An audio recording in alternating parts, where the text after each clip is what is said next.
Selamat bertemu kembali anak-anakku di kelas 12. Bagaimana kabar kalian?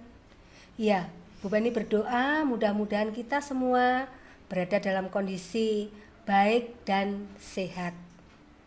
Ya, anak-anak, pada saat ini kita akan mempelajari pokok bahasan yang kedua tentang peran lembaga penegak hukum dalam menjamin keadilan dan kedamaian.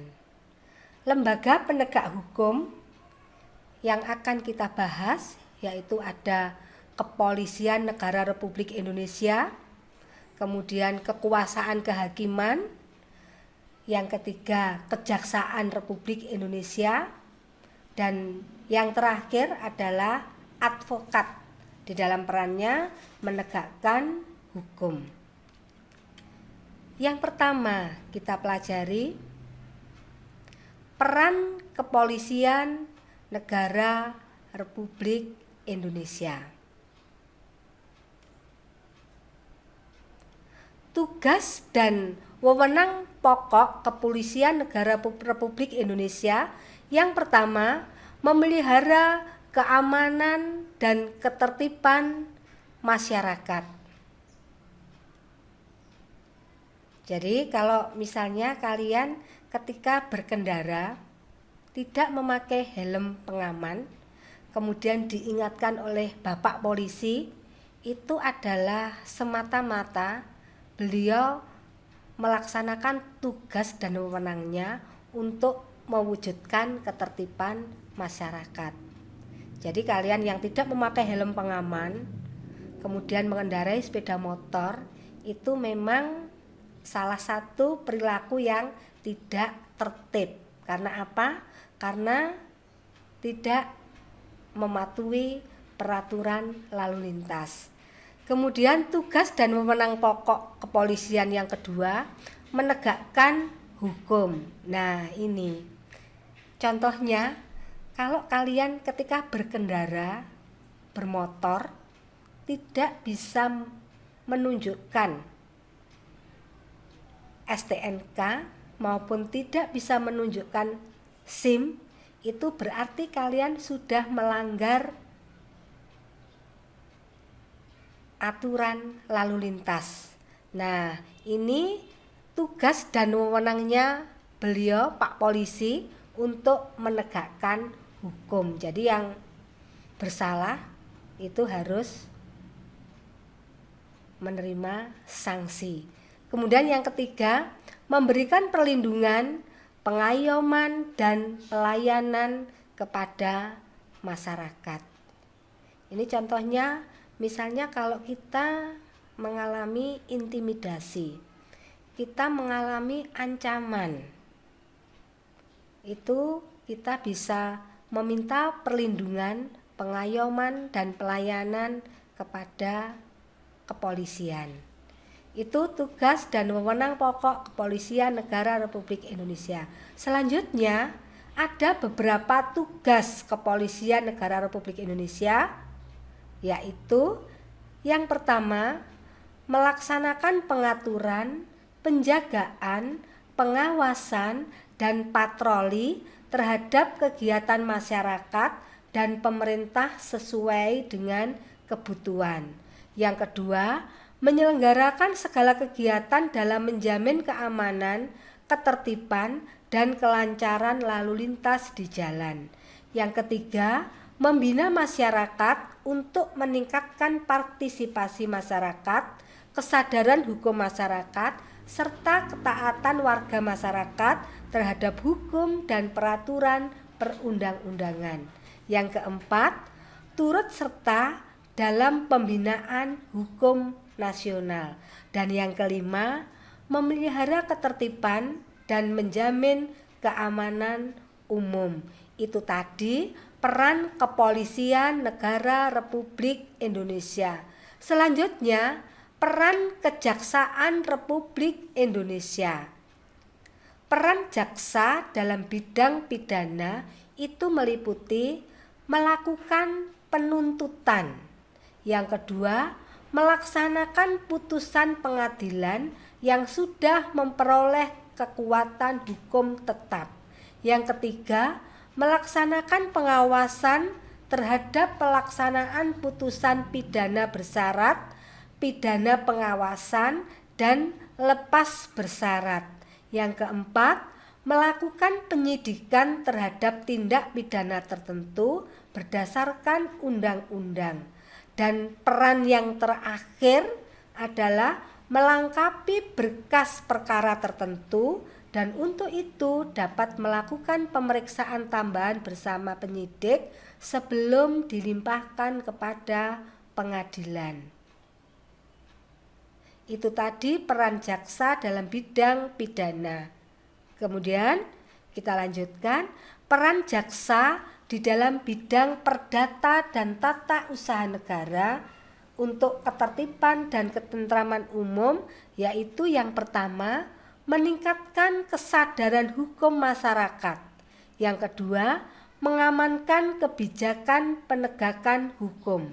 Yang ketiga, mengawasi peredaran barang cetakan. Yang keempat, mengawasi aliran kepercayaan yang dapat membahayakan masyarakat dan negara. Yang kelima, mencegah penyalahgunaan dan atau penodaan agama. Yang keenam, penelitian dan pengembangan hukum serta statistik kriminal. Yang ketiga, yang kemudian peran hakim sebagai pelaksana kekuasaan kehakiman. Jadi seorang hakim itu syaratnya harus memiliki yang pertama integritas.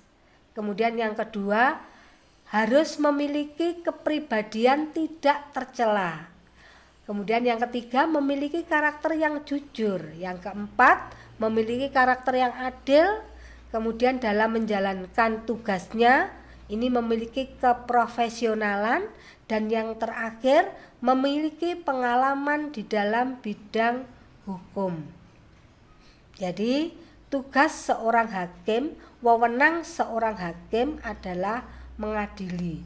Oleh karena itu hakim wajib atau harus menggali, mengikuti, dan memahami nilai-nilai hukum dan rasa keadilan yang hidup dalam masyarakat. Kemudian peran penegak hukum yang keempat yaitu advokat.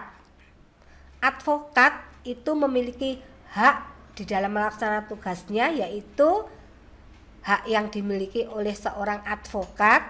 Yang pertama, bebas mengeluarkan pendapat sesuai aturan.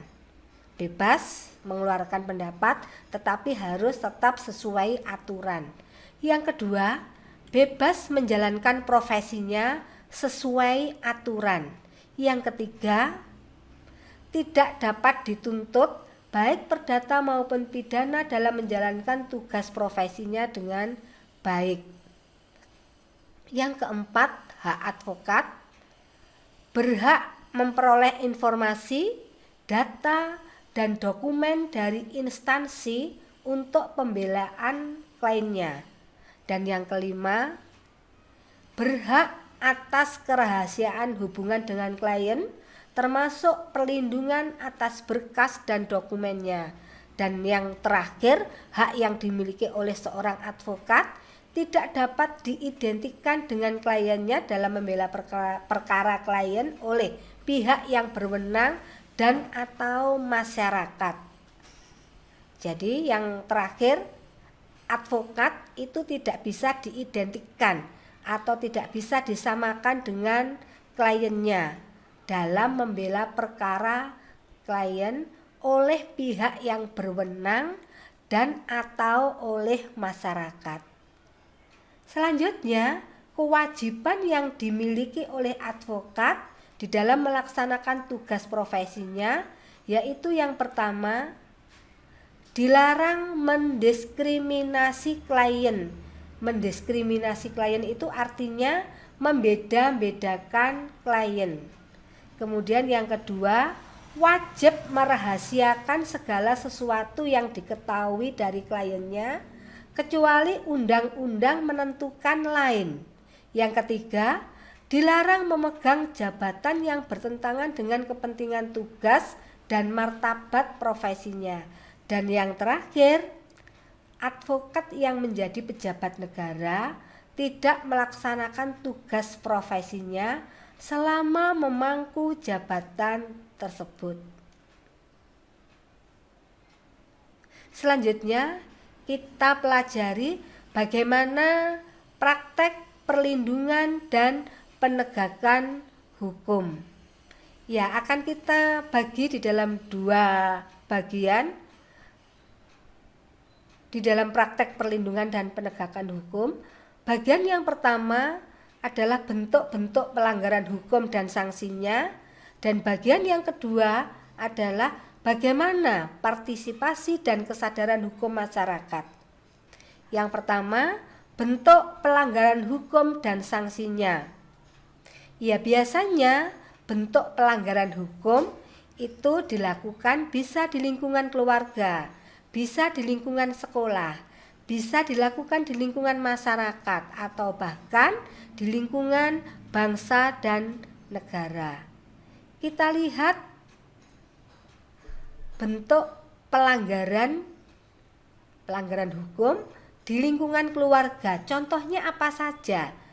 Contohnya misalnya melanggar perintah orang tua. Kemudian menonton acara televisi sampai larut malam. Juga malas belajar. Jadi belajar di rumah ya, itu juga merupakan contoh pelanggaran hukum di lingkungan keluarga. Kemudian contoh pelanggaran hukum di lingkungan sekolah. Misalnya terlambat datang ke sekolah, tidak mengerjakan pekerjaan rumah, atau tidak melakukan perintah bapak ibu guru. Itu contoh-contoh pelanggaran hukum di lingkungan sekolah. Selanjutnya, contoh pelanggaran hukum di lingkungan masyarakat. Contohnya misalnya mangkir dari ronda malam. Mangkir itu anak-anak artinya menghindar dari tugas untuk ronda malam. Mengganggu tetangga. Misalnya tetangganya waktunya istirahat sudah jam 10 malam lebih. Nah, kalian di luar bersendagurau sangat ramai dengan teman-teman. Ini akan mengganggu tetangga yang saatnya sudah harus beristirahat.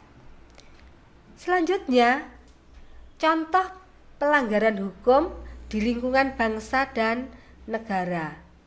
Melanggar rambu-rambu lalu lintas. Tidak mentaati peraturan lalu lintas. Melakukan korupsi terhadap uang negara.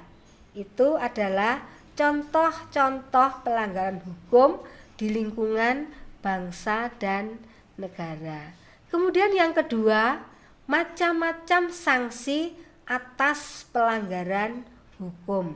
Jadi pelanggaran hukum yang terjadi di lingkungan keluarga, terjadi di lingkungan sekolah, terjadi di lingkungan masyarakat, terjadi di lingkungan bangsa dan negara, itu akan berdampak pada sanksi yang harus ditanggung oleh yang melanggar. Macam-macam sanksi atas pelanggaran hukum itu, kalau yang dilanggar itu norma agama, sanksinya, hukumannya adalah akan mendapatkan dosa. Kalau yang dilanggar ini sanksi, kalau yang dilanggar norma kesusilaan, maka sanksinya akan merasakan malu. selain merasakan malu ketika melanggar norma kesusilaan, di dalam hati nurani orang yang melanggar tersebut juga akan muncul perasaan bersalah. Kemudian sanksi terhadap norma kesopanan. Jadi siapapun yang melanggar norma kesopanan itu akan mendapatkan sanksi atau hukuman. Sanksinya apa? Iya, norma kesopanan kalau dilanggar itu sanksinya bagi pelanggarnya akan dikucilkan dari pergaulan masyarakat. Selain dikucilkan, juga akan menjadi cemoohan atau menjadi rasan-rasanan di lingkungan masyarakat. Kemudian norma yang terakhir, norma hukum. Nah, norma hukum ini adalah norma yang sifatnya tegas. Jadi siapa yang melanggar norma hukum itu sanksinya yang pertama denda. Sanksi yang kedua adalah penjara. Nah, itu anak-anak sanksi bagi pelanggar hukum. Selanjutnya tentang partisipasi di dalam perlindungan dan penegakan hukum. Jadi partisipasi di dalam perlindungan dan penegakan hukum itu ada dua macam. Kepatuhan terhadap hukum di lingkungan keluarga dan kepatuhan terhadap hukum di lingkungan sekolah. Jadi ini memang khusus untuk anak-anak kalian yang ada di lingkungan sekolah dan di lingkungan keluarga. Bagaimana partisipasi dalam perlindungan dan penegakan hukum di lingkungan keluarga? Yang pertama, mentaati perintah setiap orang tua. Kemudian yang selanjutnya, contohnya saling membantu antar anggota keluarga. Dan yang ketiga, melindungi anggota keluarga. Itu partisipasi yang wujudnya di dalam kepatuhan terhadap hukum di lingkungan keluarga. Kemudian partisipasi dalam perlindungan dan penegakan hukum yang diwujudkan dengan kepatuhan terhadap hukum di lingkungan sekolah. Contohnya yang pertama, membantu teman. Yang kedua, melindungi teman dari perundungan atau teman yang dibully. Yang ketiga, mentaati peraturan sekolah. Jadi itu adalah contoh partisipasi di dalam perlindungan dan penegakan hukum di lingkungan sekolah. Anak-anak, untuk materi PPKN hari ini Bu Penny akhiri cukup di sini dulu, dan kalian tetap semangat belajar di rumah, selalu menjaga kesehatan, dan salam sehat. Tuhan memberkati kita semua. Amin.